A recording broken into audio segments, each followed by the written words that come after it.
So, with the banning of Lurrus, I decided it's about time we started taking a look at how a modern metagame shapes over the duration of something like this.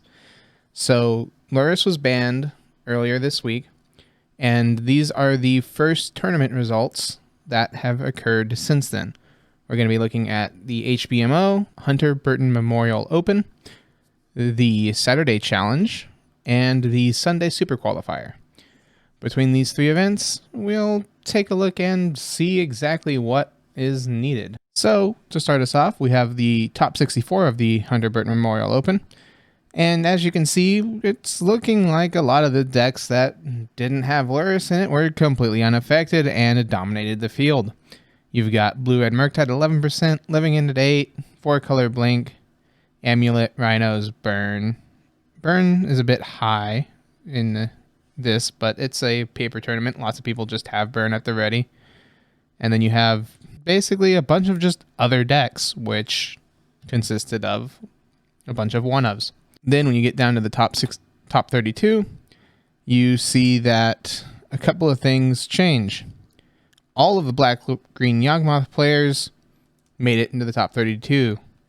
Your Amulet went up, and your Blink went up. Your Murktide went down by half, and it was just interesting. The top 8 consisted of one Blue-Red Murktide deck, one Yawgmoth deck, one Through the Breach deck, one Goblins deck, an Amulet Titan deck, an E-Tron deck, 4-color Blink, and a Grixis Death Shadow.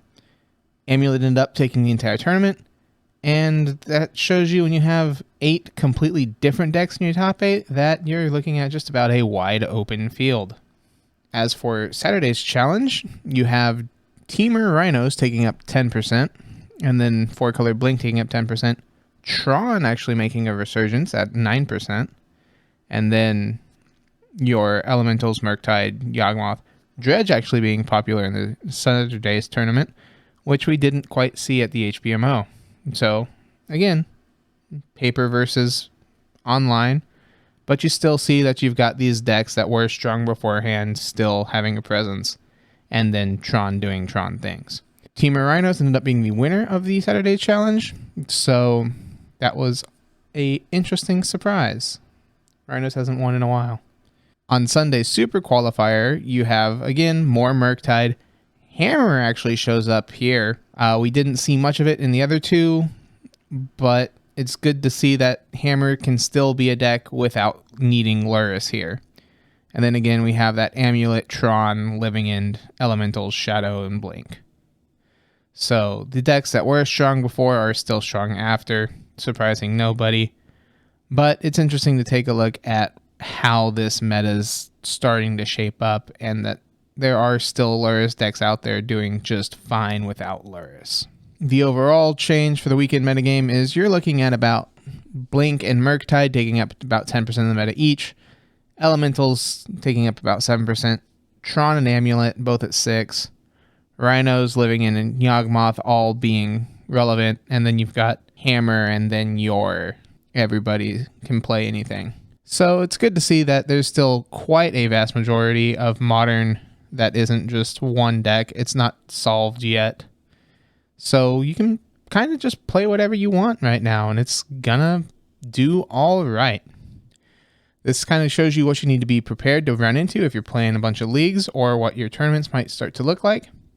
You need to be on the lookout for that Blink deck, Murktide deck. The 4-color Elementals is just the ever so slightly different version of the Blink, so they're basically the same thing.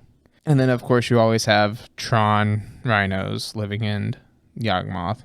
So overall, I would say that you're not terrible in a position if you're prepared for ETB effects for the Blink and the Elementals.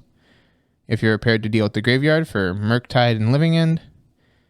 If you're prepared to deal with free things from Rhinos and Living End. And if you can deal with big things with Amulet and Tron. Those are what I'd have your sideboards be focused on right now.